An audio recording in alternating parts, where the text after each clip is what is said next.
Estudio artes hace ya 3 años y en mi carrera veo montones de mujeres. Mujeres que pintan, que dibujan, que bailan, que fotografían, que escriben, que esculpen y que enseñan. Y me pregunto, ¿por qué si conozco tantas mujeres creadoras, no recuerdo ni una sola que me hayan enseñado en el colegio? Me resulta curioso teniendo en cuenta que en mi vida las personas con más sensibilidad y sentido crítico frente al mundo han sido en su mayoría mujeres. Del bachillerato recuerdo nombres como Leonardo da Vinci, Picasso y Van Gogh. Y en las pocas veces que me hablaron de artistas latinoamericanos, por defecto tenía que estar Botero, porque qué vergüenza ser colombiano y no conocer a Botero. Y en las aún más escasas ocasiones en las que se mencionaron artistas mujeres, la única que parecía figurar en el panorama era Frida Kahlo. Me he dado cuenta que con el propósito de resquebrajar ese paradigma en museos, colecciones e incluso bibliotecas, hay una sección que se titula Arte y Mujeres o Literatura Femenina si queremos hablar de otra disciplina. Y es que me parece que en ese intento de conmemoración, que ojo, no busco desmeritar, sale algo más que los nombres de las autoras a la luz.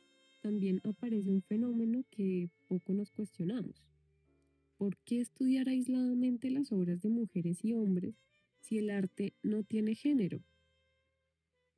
¿Por qué nos parece tan natural añadir al título arte la palabra mujeres? Como si una repeliese la otra, como si esencialmente el arte perteneciese por alguna extraña legitimidad a lo masculino. Hoy hablaremos de Mujeres entre líneas, un texto que expone qué lugar han ocupado las mujeres en la sociedad colombiana y cómo eso afectó su práctica artística. Este texto señala cómo, a pesar de que la mayoría de las artistas pertenecieron a sectores privilegiados y de élite, eso no fue suficiente para evitar que sus nombres quedaran casi en el anonimato de la plástica local colombiana. Muchos factores se confabularon para que las mujeres no aparecieran en la historia: su vida pública, sus condiciones económicas y hasta jurídico-políticas. Y es que esto no solo determinó que aparecieran o no, sino de qué manera aparecían. Este texto aborda variedad de datos y hechos históricos. Sin embargo, hoy nos concentraremos en la visión de la educación femenina, el matrimonio, los salones de arte y el desnudo. En la Colombia del siglo XIX, la educación no era la misma para hombres y para mujeres, y mucho menos para ricos y para pobres. En los estratos altos de la población del siglo XIX se consideraba que las mujeres podían pertenecer a dos lugares: al hogar como madres y esposas o a un convento, donde quienes tuvieran una vocación artística podían optar por una carrera literaria asociada a la escritura mística. Teniendo en cuenta que esas eran las dos únicas opciones, en ese momento buena parte de la literatura dirigida al público femenino estuvo conformada por manuales de urbanidad en los que te enseñaban a cómo ser una buena esposa, una buena madre, o libros preparatorios para postulantes. Otro tema es que, teniendo en cuenta que el Código Civil colombiano del momento estipulaba que el marido debe protección a la mujer y la mujer obediencia al marido, así como que tampoco tenía la mujer domicilio propio, sino el de su marido, para una mujer con vocación de autonomía el matrimonio no resultaba la mejor opción, ya que por el solo hecho de casarse sería jurídicamente incapaz y equiparable al loco o al menor de edad, dejando su representación a la voluntad de su marido.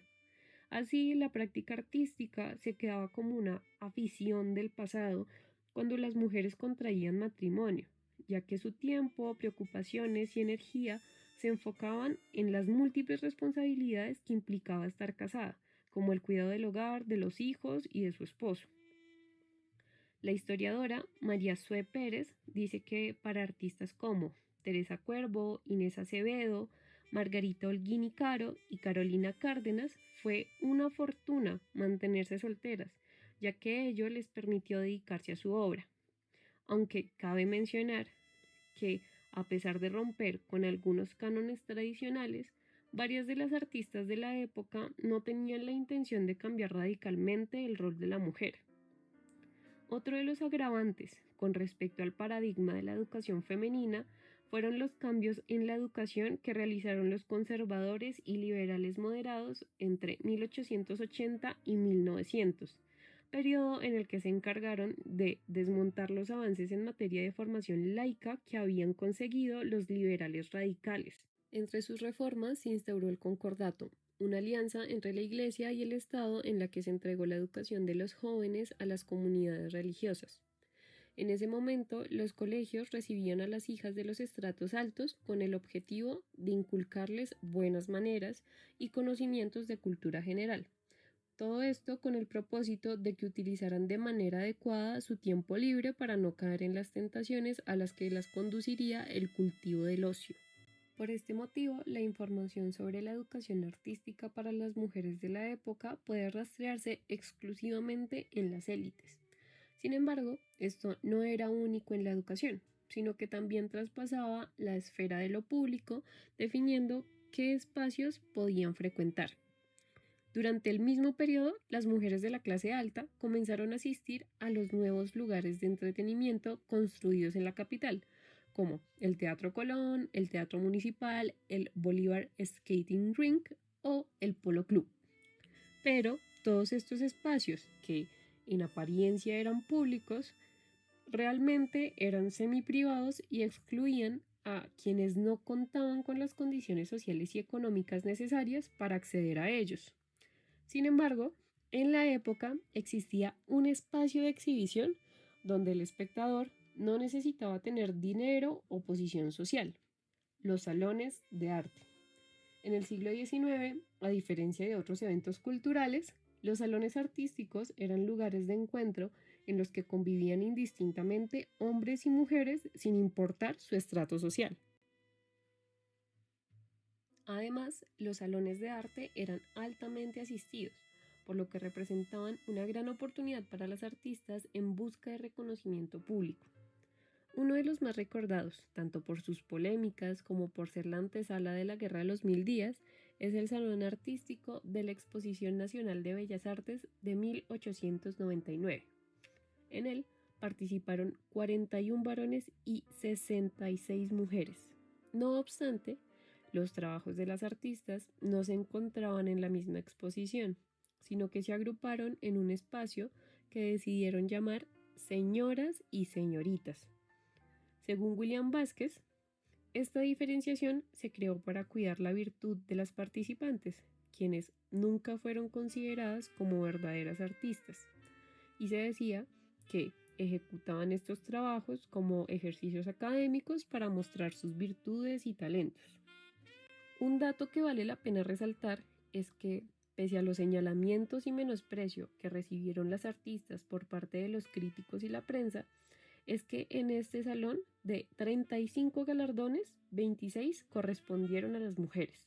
Uno de los personajes que se ensañaron en ridiculizar el arte de las mujeres del salón fue Jacinto Albarracín, quien escribió sobre las pinturas de las participantes del salón lo siguiente: será poco estudio del prisma y de la degradación de los colores lo que se nota en estas artistas generalmente. La movilidad de sus impresiones no las deja acercarse a la realidad, a la naturaleza en explosión de contornos, colores y luces. También es verdad que se repartieron 26 premios y con ellos se contentará al arte femenino. Con esta declaración reveló que para él los premios no correspondían a la pericia de las participantes, sino a un placebo para contentarlas. Visión que no se aleja mucho de la expuesta en Margarita Holguín o la disciplina de lo inútil del historiador Barney Cabrera, en la que apunta que el arte hecho por mujeres en aquel entonces y en Colombia por lo general fue producto de entretención, juego doméstico, adorno femenino, práctica de ocasión y no ejercicio vocacional, ni mucho menos labor continuada de la profesión artística. Usando la palabra vocación para dejar en claro que en ese periodo las artistas eran aficionadas, pero no profesionales en las artes plásticas. En Mujeres entre líneas, Carmen, su autora, nos dice que El interés reiterado por parte de críticos e historiadores hace evidente que la profesionalización era una condición imprescindible para tener legitimidad en el campo del arte. En los 70s, la crítica de arte Linda Nachlin escribió el texto ¿Por qué no han existido grandes artistas mujeres? Y señala que la falta de apoyo por parte de las instituciones y familias del siglo XIX y comienzos del XX a las mujeres que optaban por las artes en Europa y los Estados Unidos era uno de los motivos que impedía la creación artística de las mujeres. Nochlin resalta la ausencia de una educación artística con acceso a modelos al natural, y aquí podemos preguntarnos, ¿era el desnudo algo tan importante como para determinar el éxito de un artista? La respuesta corta es que sí, ya que las clases con modelo al desnudo eran necesarias para obtener nociones de anatomía y así poder aplicarlas en los géneros artísticos vanagloriosos del arte académico como el desnudo y el tema histórico. En dichos géneros, el cuerpo humano ocupaba el primer lugar al hablar de la calidad de una obra o de la genialidad que poseía un artista, mientras que los géneros menores, a los cuales se dedicaban mayormente mujeres, como bodegones y paisajes, ocupaban un lugar secundario. El impedimento con respecto a que las mujeres tomaran clases con modelos desnudos fue una circunstancia decisiva para que sus obras no pudieran proyectarse en las mismas condiciones con los varones, a los cuales se les hacían encargos de personajes de alta alcurnia, y por lo tanto no podían recibir una valoración en ese mismo contexto. Al reunir esta información notamos algo. La falta de reconocimiento de las mujeres artistas es el resultado de una variedad de condiciones sociales que obstaculizaron llevar a cabo su práctica, por lo que podemos afirmar que efectivamente no hay mujeres en la historia, no porque no hayan existido mujeres artistas, sino porque sistemáticamente se les borró de los espacios en los que la historia se construye. Por ello, varias de las imágenes que aparecieron durante este video pertenecen a artistas olvidadas en la historia, con la intención de divulgar su trabajo y de hacernos conscientes de que ellas realmente estuvieron ahí.